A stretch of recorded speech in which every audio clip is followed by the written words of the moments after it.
Bwana Yesu asifiwe, na kukaribisha katika mfululizo wa vipindi vya neno la Mungu, na leo tutaendelea na mfano mwingine wa pili kama nilivyokuahidi kwenye kipindi kilichopita, katika Injili kadiri ya Mathayo sura ya 13 mstari wa 24 mpaka mstari wa 30, na tutaangazia maana yake jinsi Yesu alivyofanua katika Mathayo sura ya 13 aya ya 36 mpaka 43. Tuombe kabla ya kuanza kipindi hiki. Mungu mwema, ninakushukuru kwa ajili ya wakati na saa na majira haya.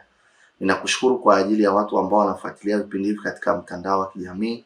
Ni maombi yangu kwamba Mungu utawabariki na kuwainua, lakini pia wale ambao hawajakuamini Yesu wakakuamini kupitia neno hili ambalo linahubiriwa sasa likawe ushuhuda ndani ya maisha yao.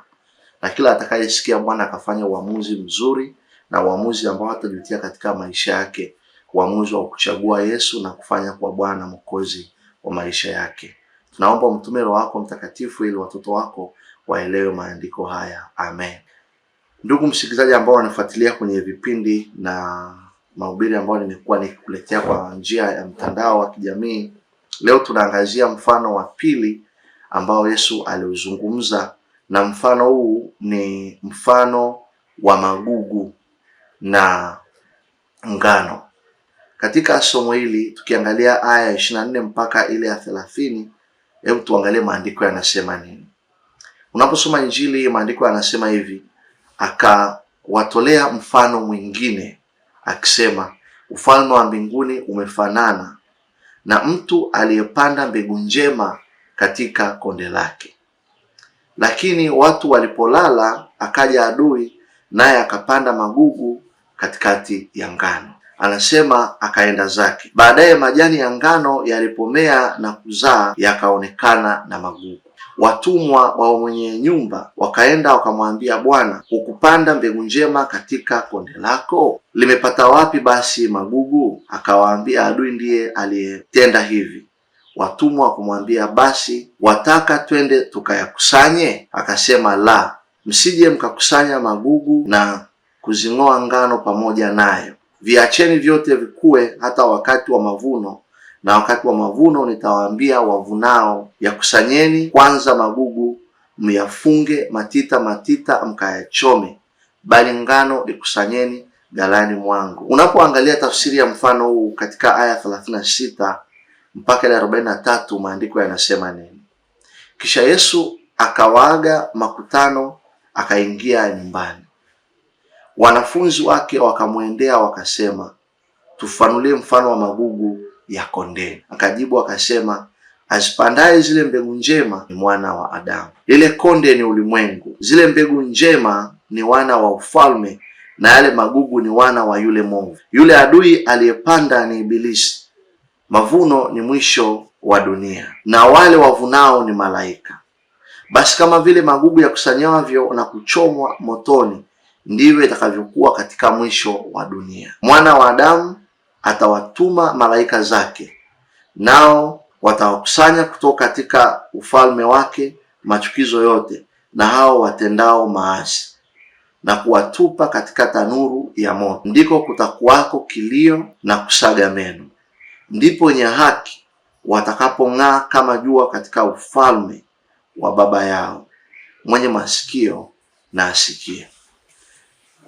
Katika mfano huu ambao Yesu anazungumza kwa habari ya mbegu njema. Na kwa kweli kinachozungumzwa hapa ni ufalme wa Mungu. Kwa Yesu anazungumza habari ya huyu mwenye shamba alivyopanda ngano. Lakini wakati watu wamelala usiku, alikuja movu akapanda magugu. Maana yake utaona kwamba utofauti au muda wa kupanda unatofautiana, ni masaa machache tu. Maana yake kitaalamu, kama mbegu zina muda wa kugerminate au germination, kipindi kile cha mbegu kuota, kwa utagundua ni kipindi kifupi tu, kwamba huyu mwenye shamba amepanda mchana wakati kuna nuru, lakini yule movu amekuja amepanda usiku. Ndio kwa sababu unaona vilimea pamoja. Ndio kwa sababu watumwa walikuja kutazamia shamba kama ile ngano imeota, wakampelekea taarifa kwamba, bwana mkubwa, kule shambani kuna ngano na magugu vimemea pamoja. Lakini si ajabu kwamba wewe ulipanda tu ngano. Wakamuomba au wakamwambia kwamba kwa nini tusiende tung'oe magugu? Akawaambia hapana, mking'oa magugu wakati huu mtang'oa pamoja na ngano. Mfano huu ni mfano halisi wa jinsi ambavyo Mungu amewacha waovu waendelee kustawi duniani na waendelee kuishi katikati ya wana wa nuru. Na wakati wengine watu wale ambao wanaona kwamba wana wivu na Mungu, wanasema kwa nini Mungu unawacha waovu wanastawi, kwa nini usiwaondoe? Lakini kumbe hawajui wakati wa hukumu ni bado. Ndio kwa sababu Yesu anasema viacheni vimee pamoja, lakini wakati wa mwisho, manake mwisho wa dunia, watakuja malaika na watabagua, watajua haya ni magugu, yatachomwa, patakuwa pana kilio na majuto na kusaga meno. Lakini wale ambao wamemchagua Yesu leo, ukamfanya kwa Bwana Mwokozi wa maisha yao, hawatahesabiwa kama magugu, bali ngano ambayo itakusanywa na kuingia ghalani mwa Bwana. Maana yake hao watakatifu watakaa na Bwana milele na kutawala naye milele, wataingia katika raha kuu ya Mungu. Mfano huu unatufanya tutafakari juu ya maisha yetu kama Wakristo na wale ambao watamwamini Yesu baadaye, ambao wanaishi kwamba waovu wanafaidi na kumwambia Mungu, kwa nini unawaacha waovu wanastawi? Lakini kumbe Yesu ametoa mfano kwamba wakati wa hukumu ni bado, tuache magugu na ngano viendelee, baadaye itafahamika. Hii ni kusema kwamba Mungu amewaacha waovu, amekuwa ni mtawala mzuri, amekuwa ni kiongozi mzuri. Mungu amekuwa ni mtawala ambaye sio dikteta, amekuwa ni kiongozi mwema, amekuwa ni mchungaji mwema, amekuwa Bwana mwema, kwamba anawaacha waovu pamoja na wema pamoja duniani, kwa sababu wakati wa hukumu ni bado. Ni ombi langu kwa Mungu kwamba unaposikia neno hili uinuliwe, usiseme kwa nini Mungu, kwa nini ndani ya kanisa kuna watu hawa na hawa, yule ni fulani, yuko hivi, yuko vile, mimi sitaabudu. Usitazame maisha ya mtu kaacha kumwabudu Mungu. Usiangalie kiongozi wako wa kiroho anaanguka mara ngapi au anaishi maisha yasiyokuwa na ushuhuda ukamwacha Mungu. Fahamu kwamba hayo ni magumu na mwisho yatachomwa, yatakusanywa na patakuwa pana kilio kikuu. Ni rai yangu na maombi yangu kwamba umchague Yesu leo awe Bwana Mwokozi wa maisha yako. Ni rai yangu leo kwamba uendelee kutenda mema, uwe ngano, usiwe magugu. Uendelee kutenda mema na kueneza ufalme wa Mungu na kufanya ufalme wa Mungu uexpand, ufalme wa Mungu uenee hapa duniani.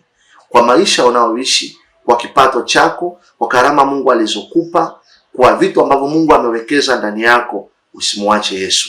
Mchague Yesu awe Bwana Mwokozi wa maisha yako, lakini umuishi yeye, umtafakari yeye, uliishi neno la Mungu na uishi maisha ya ushindi ambapo kila mtu atakaye kuona atavutiwa.